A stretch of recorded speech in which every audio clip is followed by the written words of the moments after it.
রয়টার্সে শেখ হাসিনা একটা সাক্ষাৎকার দিয়েছেন এবং সেটা আস্তে আস্তে প্রকাশিত হচ্ছে।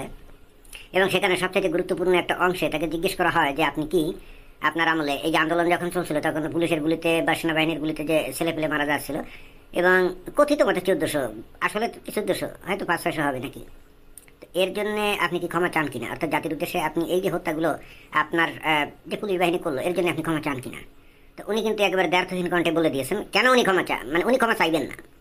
তখন আমি চিন্তা করলাম যে কি কারণে উনি আসলে ক্ষমা চাইবেন না, কি কারণ থাকতে পারে। এতগুলো ছেলে ফেলে মারা গেল অথচ উনি ক্ষমা চাইলেন না, তাহলে নিশ্চয়ই কোনো কারণ আছে, তাই না? তো আমি অর্থাৎ চিন্তা করলাম যে সেই কারণগুলো কি কি। এক নম্বর কারণ আমার কাছে মনে হচ্ছে যে উনি যেহেতু বঙ্গবন্ধুর কন্যা এবং বঙ্গবন্ধুর ডাকি বস্তুত বাংলাদেশ স্বাধীন হয়েছিল এবং আওয়ামী লীগ যে দলটা এটা ছিল বঙ্গবন্ধুর রাজনৈতিক দল। তো সেই বঙ্গবন্ধুর কন্যা হিসাবে, সেই আওয়ামী লীগের নেত্রী হিসাবে উনি প্রধানমন্ত্রী ছিলেন, স্বাধীনতার সপক্ষের একজন নেত্রী ছিলেন। অতএব উনি স্বাধীনতার সপক্ষের কথাবার্তা বলতেন এবং সেই মূল্যবোধ ওনার ধারণা মতে উনি ধারণ করতেন। অতএব সেই হেতু বাংলাদেশ শাসন করার অধিকার তার ছিল, এই জন্যই উনি ক্ষমা চাইতে রাজি না, মানে ক্ষমা চাইবেন না। এটা হলো এক নম্বর। দুই নম্বর যে পয়েন্ট, উনি বস্তুত আসলে কার কাছে ক্ষমা চাইবেন। এই গত 13-14 মাসে কিন্তু অলরেডি প্রমাণিত হয়ে গেছে বাংলাদেশের স্বাধীনতার পক্ষের শক্তি একমাত্র আওয়ামী লীগই, অন্য কেউ যে আসলে স্বাধীনতার সপক্ষের শক্তি না সেটা প্রমাণিত হয়ে গেছে যখন 32 নম্বর বাড়িটা ভাঙ্গা হয়। এবং সেই বাড়িটা ভাঙ্গে বস্তুত বিএনপি নামক যে দলটা, যারা নিজেরাও মুক্তিযুদ্ধের সপক্ষের শক্তি বলে দাবি করে, তাদেরই নেতাকর্মীরা সেখানে গিয়ে ওই বাড়িটা ভাঙ্গে এবং তখন স্লোগান দেয় ওই তারেক জিয়ার নামে, যে কথা দিছিলাম তোমাকে এই বাড়ি ভাঙবো, ভেঙে ফেললাম। এবং এইটা বস্তুত ওই যে বেগম জিয়া যে বাড়িতে থাকতেন ক্যান্টনমেন্টে, তো একটা পর্যায়ে ওই বাড়িটা সেনাবাহিনীকে দেওয়া হয়েছিল না। এবং ক্যান্টনমেন্টে তো বস্তুত কারো কোনো বাড়ি থাকার কথা না, মানে প্রাইভেট বাড়ি থাকার কথা না। তো তারপরেও কিন্তু বেগম জিয়া এবং তার পরিবার ওখানে থাকতেন জিয়া রহমানের পরে। কিন্তু একটা পর্যায়ে শেখ হাসিনার আমলে ওই বাড়িটা কিন্তু সেনাবাহিনীকে দিয়ে দেওয়া হয় এবং সেনাবাহিনী ওই জায়গাটা নিয়ে মানে বহুতল ভবন টবন কিছু একটা করছে। তো এই জন্যে তারেক জিয়ার মনে প্রচণ্ড বিক্ষোভ ছিল, ক্ষোভ ছিল। তো শেখ হাসিনার পিতা বঙ্গবন্ধু শেখ মুজিবুর রহমান, যার ডাকে বস্তুত বাংলাদেশ স্বাধীন হয়েছিল, তো এইখানে তারেক জিয়া বস্তুত ওই ক্যান্টনমেন্টের বাড়ির সাথে 32 নম্বর বাড়িটার তুলনা করে ফেলছিলেন, কিন্তু যেটা কোনোভাবেই আসলে ন্যায়সঙ্গত না বলেই আমার কাছে মনে হয়। কারণ ক্যান্টনমেন্টের কোনো একটা বাড়ি, তা সে যে বাড়ি হোক, সেখানে জিয়া রহমান বসবাস করুক আর যেই বসবাস করুক, ওইটা আর 32 নম্বর বাড়িটা এক না। তারপরেও আমরা দেখেছিলাম, এখন তারেক রহমান কাউকে নির্দেশ দিছিল কিনা কে জানে, আমরা জানি না, কিন্তু ওইখানে স্লোগান তো আমরা শুনছিলাম।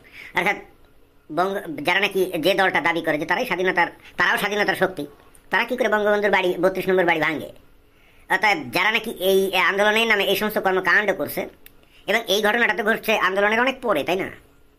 তো এই ঘটনা ঘটার পর শেখ হাসিনা কিভাবে কার কাছে ক্ষমা চাইবেন বলেন? মানে যারা নাকি বাংলাদেশের স্বাধীনতাতেই বিশ্বাস করে না, মুক্তিযুদ্ধে বিশ্বাস করে না, তাদের কাছে। তাহলে তো উনি পরাজিত হয়ে যায়, বাংলাদেশ পরাজিত হয়ে যায়, 1971 সাল পরাজিত হয়ে যায়, তাই না? এটা ছিল 2 নম্বর। 3 নম্বর পয়েন্ট আমার কাছে যেটা মনে হয় সেটা হলো এই যে সেই 5 আগস্ট 2024 সালের আগে এবং পরে অনেক পুলিশদেরকে হত্যা করা হয়, যেটা বলা হয় যে 3000-এর বেশি, তাই না? তো এই 3000-এর বেশি যে পুলিশদেরকে হত্যা করা হয়েছিল, এটা তো নিশ্চয়ই সরকারের, মানে শেখ হাসিনার যে সরকার, এই সরকার দ্বারা হয় নাই। তো এরা বারবার ওই ছাত্রদের মৃত্যুর বিষয়টা সামনে নিয়ে আসছে, অথচ পুলিশ হত্যার বিষয়টা সামনে নিয়ে আসছে না। যদি তর্কের ক্ষেত্রে ধরেও নেওয়া হয় যে 5 আগস্টের আগ পর্যন্ত বা 5 আগস্ট পর্যন্ত পুলিশদেরকে হত্যা করা হয়েছিল যেহেতু তারা আন্দোলন দমন করতেছিল, বাট 5 আগস্টের পরেও তো পুলিশদেরকে হত্যা করা হয়েছে না। তো তাই যদি হয়, তাহলে এই যে পুলিশদেরকে হত্যা করা হলো, এই দায়ভার কার? শেখ হাসিনার না? শেখ হাসিনার না? তাহলে কারা হত্যা করলো?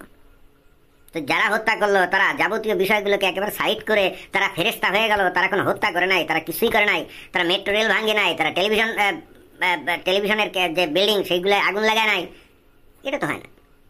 এবং আমার কাছে মনে হয় যে এটা 3 নম্বর পয়েন্ট, যে কারণে এই বঙ্গবন্ধু কন্যা শেখ হাসিনা উনি ক্ষমা চাইতে রাজি না। চতুর্থ এবং সর্বশেষ যে কারণ, এবং যেটা নাকি সবথেকে বেশি গুরুত্বপূর্ণ, যে কারণে উনি বস্তুত ক্ষমা চাইবেন না, সেটা হলো যে যখন 5 আগস্টের পরবর্তীতে বিভিন্ন লাশ টাশ যখন পরীক্ষা নিরীক্ষা করা হচ্ছিল, তখন ওই ছেলেপেলেদের গায়ে যে সমস্ত গুলির চিহ্ন পাওয়া গেছিল বা যে গুলির যে নমুনা পাওয়া গেছিল, এটা ছিল 7.62 বোরের গুলি, যেগুলো পুলিশ ব্যবহার করতো না, অথচ ওই গুলিতেই আবার ছাত্ররা মারা গেছিল বা আহত হয়েছিল। তো এই গুলি তো নিশ্চয়ই পুলিশ করে নাই, মিলিটারি করে নাই, কারণ তাদের হাতে তো এই বোরের কোনো অস্ত্র ছিল না, এগুলো ছিল স্নাইপার রাইফেল অথবা AK-47 রাইফেলের গুলি। তো এখন তো বোঝাই যাচ্ছে যে এইগুলা পুলিশের হাতেও ছিল না, মিলিটারির হাতেও ছিল না, এগুলো ছিল বাইরের, অর্থাৎ নিজেরাই নিজেদেরকে গুলি দিয়ে হত্যা করছিল। তো নিজেরাই নিজেদেরকে যখন গুলি দিয়ে হত্যা করছিল, এবং যেটার প্রমাণ একেবারে আছে, এবং এই সরকারেরই মানে একজন উপদেষ্টা, অন্যতম উপদেষ্টা সাখাওয়াত হোসেন, উনি নিজেও বলছিলেন যে এইগুলি কারা করলো, এবং ওইগুলোতেই লোকজন মারা গেছিল বেশি। তাহলে পুলিশের হাতে তো ওই লোকগুলো মারা যায় নাই।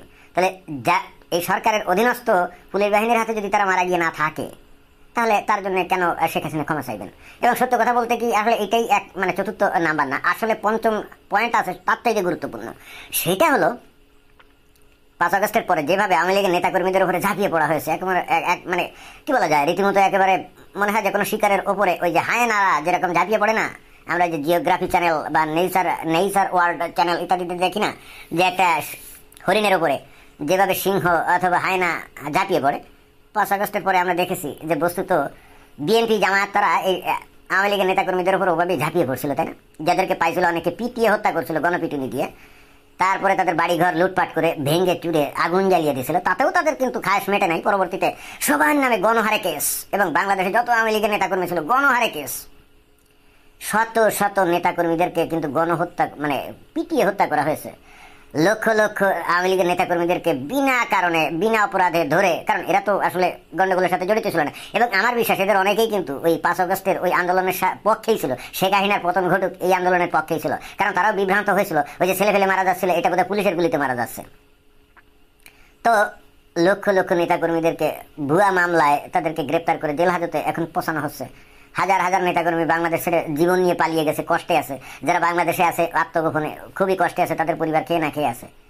তো অর্থাৎ যদি আমি তর্কের খাতিরে ধরেও নেই যে শেখ হাসিনা অবৈধভাবে দীর্ঘদিন ধরে ক্ষমতায় ছিল এবং তার জন্য শাস্তি তার প্রাপ্য, তো সেই শাস্তি তো অলরেডি দেয়া হয়ে গেছে না?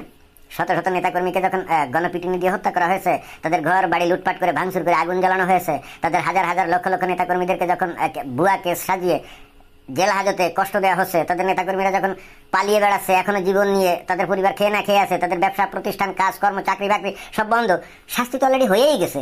তো যে শাস্তি অলরেডি হয়েই গেছে তার জন্য শেখ হাসিনা কি জন্য ক্ষমা চাইবেন? যদি শুধুমাত্র কিছু লোককে হয়তো গণপিটুনি দেওয়া হতো, কিছু লোককে কিছু আওয়ামী লীগের নেতাকে ধরে জেল হাজতে ঢুকানো হতো, বিচার তাদের বিরুদ্ধে কেস টেস করা হতো, গণভাবে মানে কেস দিয়ে লক্ষ লক্ষ নেতাকর্মীদেরকে যদি জেল হাজতে প্রেরণ না করা হতো, তখন কিন্তু শেখ হাসিনাকে ক্ষমা চাইতেই হতো যে উনি ভোটারবিহীন নির্বাচন দিয়ে জোর করে ক্ষমতায় ছিলেন, এটা তার অন্যায় ছিল এবং অন্যায়ের কারণে বাংলাদেশের একটা বিরাট ক্ষতি হয়ে গেল, এবং এই জন্য উনি ক্ষমা চাইতেন। বাট এই যে বিএনপি বা জামায়াত এবং অন্তর্বর্তীকালীন সরকার এই যে সমন্বয়ক যারা আছে, তারা তো শেখ হাসিনাকে ক্ষমা চাওয়ার সুযোগই দেয় না, তার আগেই তো তারা বিচার করে তাদের ফাঁসি দিয়ে দিয়েছে, তাই না?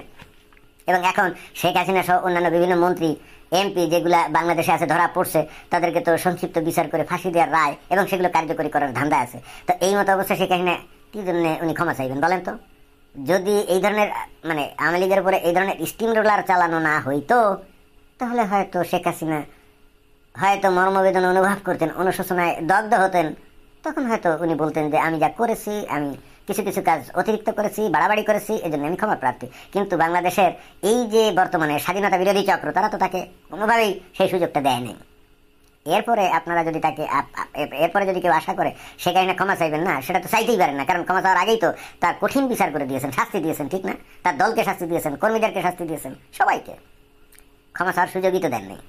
অতএব ক্ষমা চাওয়ার তো এখানে প্রশ্নই আসে না। আমি জানি না যে সাংবাদিক তাকে জিজ্ঞেস করছিল, আসলে করছিল কিনা আমি জানি না, আমি ওই সাক্ষাৎকারটা দেখি নাই, কিন্তু যদি করে থাকে এই জিজ্ঞাসাটাই তার ঠিক হয়নি। সে কি জানে না যে বাংলাদেশে আওয়ামী লীগের উপরে কি স্টিম রোলার চলেছে, কি ভয়ঙ্কর শাস্তি এরা পেয়েছে? এটাই ছিল বক্তব্য। ধন্যবাদ। बाली के लिए लोन तो नहीं मिलेगा। সাবস্ক্রাইব করুন মহাকাল বিটু।